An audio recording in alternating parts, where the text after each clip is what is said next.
نو هغه بد کارونو او بد اخلاقو کې یو دروغ دی. نو دروغ ویل گناه ده. لعنت الله علی الکاذبین په قرآن کې راغلی دی. لعنت څه ته وایي؟ د الله د رحمت نه لرېوالی. نو کم انسان چې دروغجن شي نو دې دروغجن باندې د خدای لعنت. کاذب دروغجن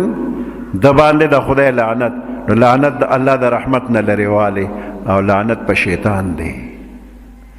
الله د خپل دربار نه وشړه نو دی لعنتی شو. نو لعنت په شیطان. او د کم انسان چې په کفر باندې مړ کېدل یقینا ثابت وي نو په هغه لعنت ویلی شي. د کم انسان مرگ په کفر راغلی وي نو دغه کافر انسان باندې لعنت ویل جائز. لکه فرعون، ابو جهل، ابو لهب، دی په کفر مړه دي نو په دوی لعنت ویل جائز. او داسې د یو خاص کافر نوم واخله چې دغه فلاني کافر باندې لعنت،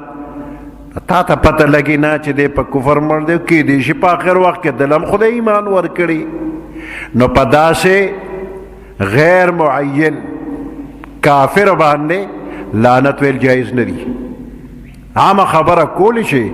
لعنت الله علی الکافرین، په کافرو دی لعنتي، خو یو خاص بنده یاده چې دی فلانی کافر، دا د ته پته لګي نه. څه پته لګي که د آخر وخت کې الله ایمان ورکړي نو په د لعنت ویل جایز نه.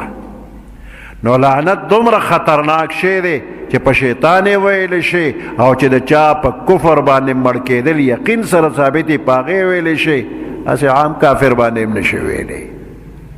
چې درته معلومه نه وي. نو دروغ یو لویه ګناه ده، ګناه کبیره. اوس یو بنده په دروغو باندې عادت شو نو چې کله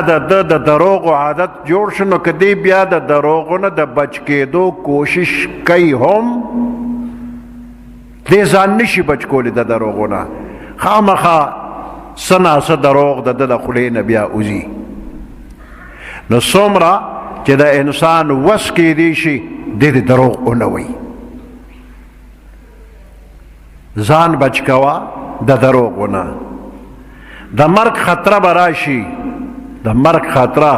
خو چې څومره کېدی شي نو دروغو نه به ځان بچ کړي. پیغمبر علیه السلام مکه مکرمه کې د نبوت اعلان چې وکړ نو خلک یې دشمنان شو او هر قسمه تکلیف رسولو کوشش یې کو، تر دې چې آخر کې د وجلو منصوبه جوړه کړله. د شپې د پیغمبر علیه السلام د کوره چاپیره شو او د سحر منځله چې روزي نو په تورو به پې ګزار کو وجنو وی. د هجرت په شپه باندې د پیغمبر علیه السلام د کوره چاپیره زلمی ځوانان توره په لاس ولاړو چې سهار منځله پیغمبر علیه السلام روزي نو پرېږدو به نه. الله حفاظت کو. د دغه ځای نه پیغمبر علیه السلام ووته، غار سور ته لاړه.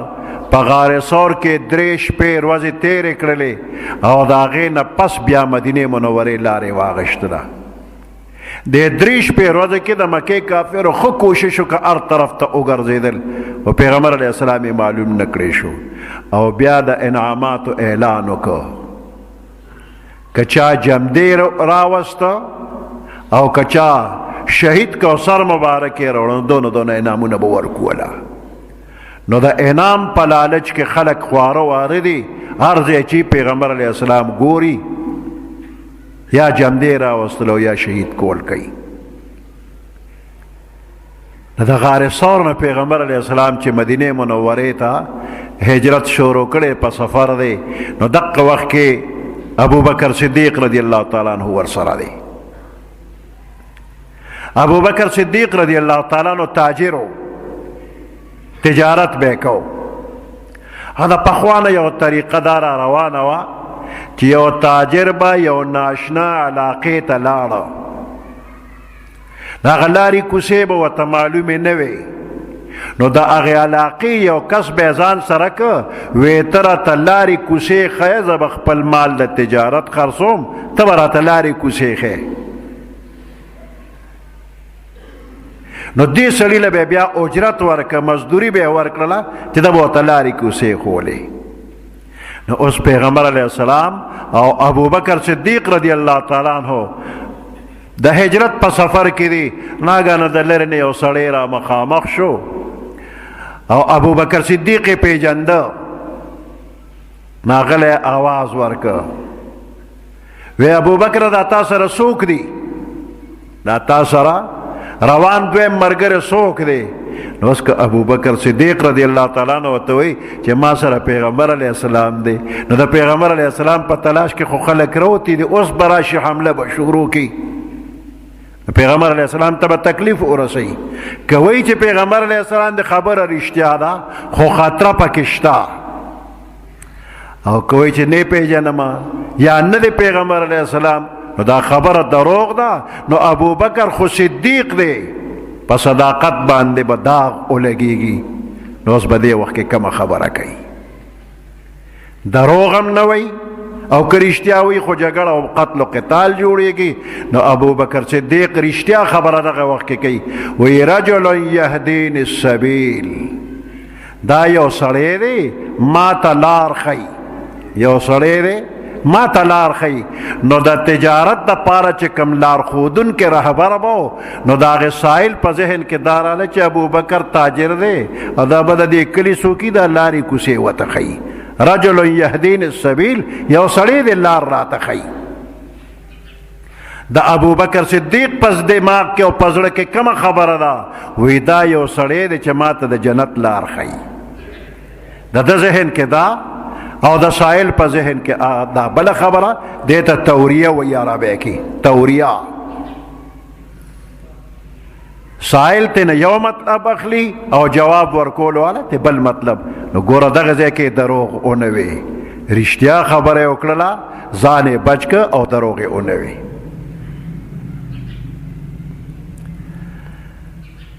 په هندوستان باندې د انګریزانو قبضه وه حکومت یې او مسلمانانو هندوانو په شریکه د انګریز نه د ملک ازادول غوښتل هندوانو د ټول هندوستان ازادي غوښتله څه مسلمانان د هغوی ملګري چې یو هندوستان دی آزاد شي او څه مسلمانان پکې داسې چې کوم علاقو کې د مسلمانانو اکثریت دی هلته د پاکستان جوړ کړي بهرحال دواړو ډلو د انګریز نه ازادي غوښتله نو د انګریز به ډېر زیات ظلم په مسلمانانو کو نو د مسلمان عالم گرفتاری او هغه له پانسي ورکول وغیره دا ډېر زیات په زرګونو خلک عالمان هغې نیولي دي او په ونو کې ځوړند کړي نو مولانا قاسم نانوتي رحمت الله علیه پسې وارنټ گرفتاری یو سپی راغی او په یو لاره کې مولانا قاسم نانوتي رحمت الله علیه ولاړ دی نو هغه سپی وله راغی ورته بابا دلته دا قاسم نانوتي دی به کوم ځای وي قاسم نانوتي به کوم ځای وي نو اوس که دی ورته وي چې زه یم خو اوس یې ګرفتارۍ انګریز له په لاس ورکوي که وایي چې زه یم رښتیا خبره وکړي چې زه یم اوس به یې ونیسي ګرفتار به یې کړي کوئی چې زه نه پیژنم او زه ترې نه یم خبر نو دا دروغ دي اوس په دې څه کوي په کوم ځای چې ولاړو نو یو دوه قدمه ته دې خوا شو ودرېد وی لږ ساعت مخکې دغلته و لږ ساعت مخکې دغلته و د سپی ذهن ته رالل چې دې اړخ ته دا لار تللی دغلته و نو جوړ سپی منډه کړه هغه اړخ ته لاړ دې بل اړخ ته روان شو دا هم توریه ده ځان یې ته بچ که خو دروغ یې ونه وی نو مسلمان د مسلمان په حیثیت چې څومره ممکنه وي دی به د دروغو نه ځان بچ کوي دروغجن سړی د معاشرې په نظر کې سپک وي اوس که یو سړی دروغجن دی دته څه پته لګي چې زه به خلکو ته څونه سپک ښکارم نو دی د لږ بل دروغجن ته وګوري چې دغه بل دروغجن د ده په ذهن کې څونه سپک دی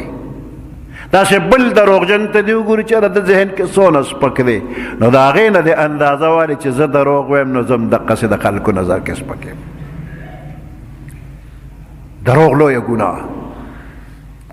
او د یو دروغو نه چې ځان بچ کړي نو د ډېرو ګناهونو نه به بچ شي یو صحابي راغی پیغمبر علیه السلام ته وی چې د ګناه کارونه رانه ډېر کېږي خو په یو ځل ټول پرېښوی نه شمه کارونه د ګناه رانه ډېر کېږي نوی مسلمان یم اراده مې ده چې ټول به پرېږدمه خو په یو ځل ټول پرېښودی نه شم نو داسې یو به راته ښیې نو هغه به پرېږدم نو چې هغه ختم شي نو بیا به راشم بل راته وښیه بل راته وښیه یو کار به پرېږدمه نو پیغمبر علیه السلام ورته وفرمایل چې دروغ مه وایه د دروغو نه ځان بچ که وی دا خو یې ډېره اسانه خبره وکړه په دې به ړومبې عمل شروع صحابي کور ته لاړه نو شپه کې زړه کې راغلی چې یاره لږ د غلا اراده ده غلا به وکړمه بیا په زړه کې راغلل چې اوس خو به غلا وکړمه خو د کور مالک به سبا پیغمبر علیه السلام سره رپورټ وکړي زه معلوم یا نامعلوم خو که ما نه اسم تپوس وکړي خبر خو نه دی فلاني کور غلا شوې ده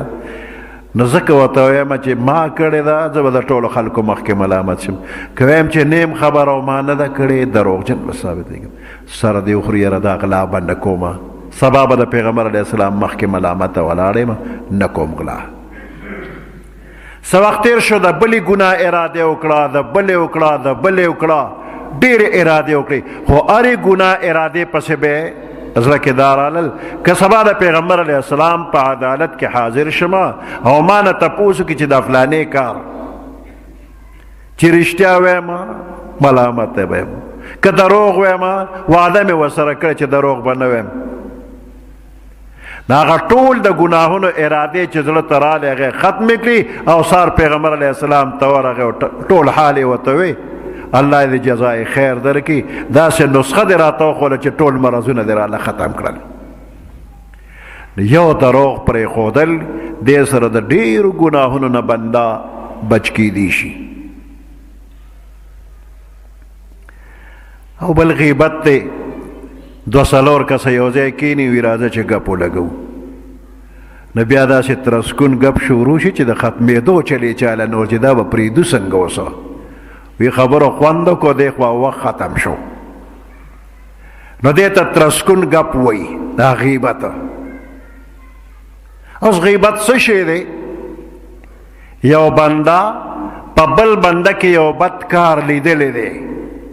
اوس د دغه بد کار ذکر د هغه په مخ کې چې کېږي نو هغه پې خفه کېږي نو دقې ته غیبت وایي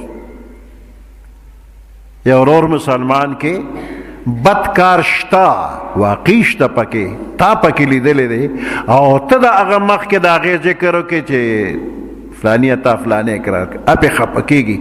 دقه ذکر د هغه په غیر موجودګۍ کې بل ته ویل دې ته غیبت وایي اوس غیبت کول ګناه کبیره ده خو څنګه چې غیبت کول ګناه کبیره ده نو دقه شانتې اورېدلې هم ګناه کبیره ده دا هم غټه ګناه ده کول او اورېدل بعضې ډېر زړور بنده وي